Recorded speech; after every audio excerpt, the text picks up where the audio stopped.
They say every man has his line. The one boundary you don't cross if you don't want a war in mine was 7 feet tall, green, and perfectly trimmed. I'd moved into my dream house just 3 months earlier, a little slice of heaven tucked right on the edge of what folks around here call the Meadowbrook Commons HOA. Now, by some miracle, and by that I mean a very generous margin on the property, Survey Me home sat 4 feet outside of their jurisdiction. Close enough to enjoy the tidy sidewalks and peaceful streets, far enough to dodge their drama. Or so I thought. It was a Tuesday morning, late spring, birds chirping, coffee warm in my hand, and then I heard it. That sharp, unmistakable snap-snap of hedge clippers, followed by a woman humming, not just any song, but that overconfident stretch of "We Are the Champions." I stepped outside in my pajama pants and hurried toward the sound, rounding the side of my yard. And there she was, a woman in yoga pants and a pink visor, standing on a plastic stool, hacking through my 7-foot privacy hedge like it owed her money. Her name was Helen, but everyone in the neighborhood called her something else behind closed doors. HOA Helen. She was on the board, self-declared landscaping coordinator, and apparently today's champion of shrub sabotage. When I shouted, "What the hell are you doing?" she didn't flinch. She didn't even turn around. She just tossed a handful of leaves over her shoulder and smiled like she'd just painted the Mona Lisa. "Just making it easier for everyone, sweetheart." "You're welcome. Now let me tell you, I've seen some wild things in my life. But watching a grown woman snip a person-sized hole through your hedge because she thought folks needed a shortcut? That was new. That was also the moment I knew me piece was over." Helen claimed she was cutting the hole for community efficiency. Said people walking to the clubhouse would save 45 seconds if they could just cut through my yard. I pointed out this was not public land.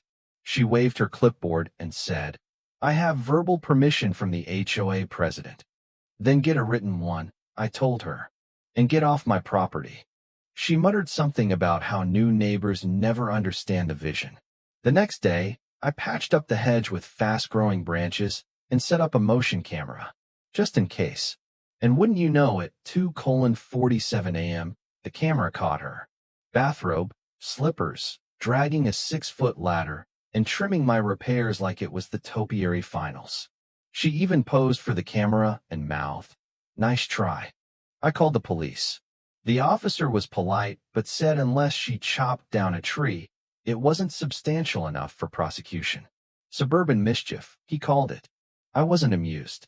Helen's next move was to walk onto my lawn in broad daylight with a measuring wheel and clipboard, muttering to herself while tracing paths. When I confronted her, she said she was mapping optimized access points. I told her unless she had a legal document, she was trespassing. She told me to mind my tone. I emailed the HOA with footage, photos, and a polite reminder about private property laws. Their one-sentence reply: "We are reviewing the matter with legal counsel." Translation: they weren't going to lift a finger. So I took matters into my own hands. Reinforced the hedge with wooden panels, posted a private property no trespassing sign, and confirmed with a city zoning officer that my land was, in fact, out of HOA reach. He smiled and said, "You're in the clear." Then came the letter. Delivered by courier, formal HOA letterhead. It accused me of creating a visual obstruction and threatened fines for disrupting neighborhood harmony.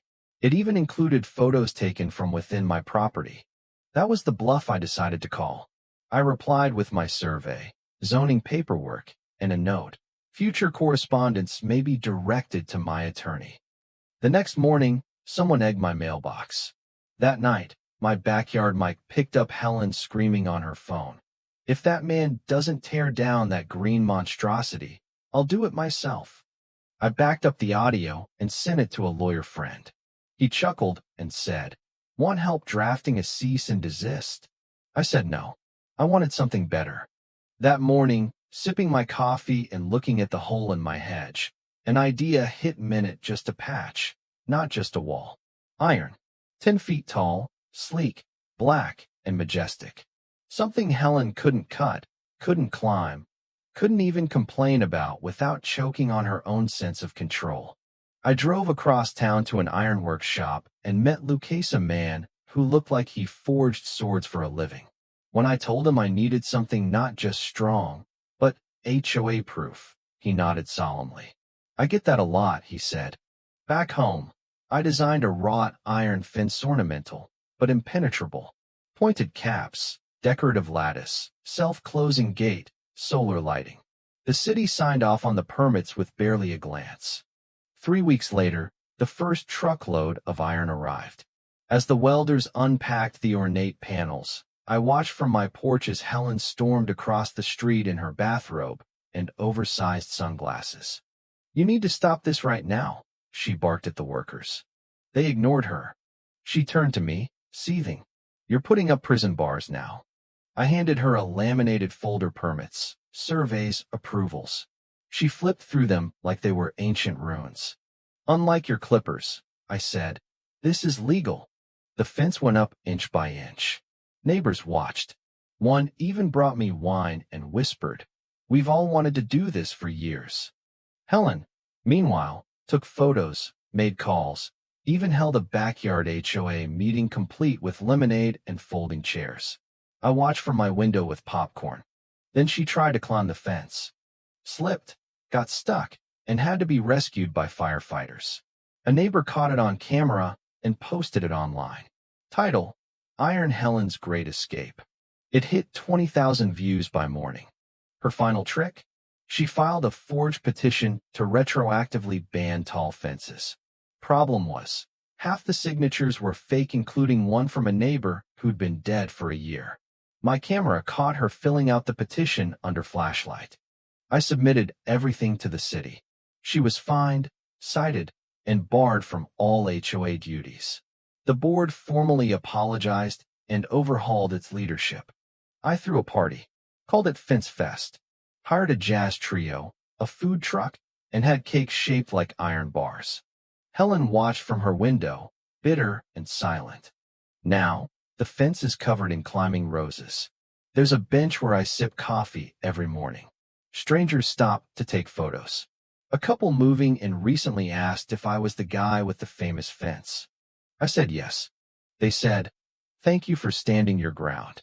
And maybe that's the real victory. Not just proving a point, but drawing a line and showing people it's okay to say, this is mine. And no, you can't clip your way through it. Let me ask you something. Have you ever had to build a fence literal or not to protect your peace? Drop a comment below. I'd love to hear how you drew your line and what you did when someone like Helen crossed it.